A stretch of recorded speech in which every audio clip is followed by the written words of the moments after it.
இல்ல இல்ல இல்ல. பாசை அடிக்கடி சொல்லுவாங்க, சோப்பு வாங்கினா என்ன இலவசமா? சிலருக்கு நிறைய பேருக்கு சொரியறதுக்கு சீப்பு தான் பிடிக்க தவிர சுத்தமாகிறதுக்கு சோப்பு என்ன செய்ய மாட்டேங்கி. உண்மை சொல்ல மாட்டேங்க. ஏன்னா சிலர் சீப்பு சீவரது பயன்படுத்துவாங்க. நிறைய பேர்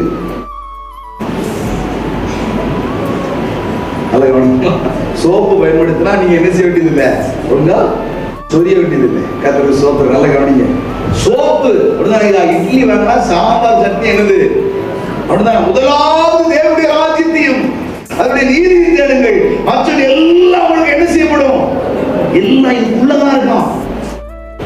சகலமும் அவர் மூலமாய் உண்டாயிருக்கும் போது அவரை சொந்தமாக்கி கொள்ளாம கண்டதெல்லாம் சொந்தமாக்கணும்னு ஆசைப்படுறவன்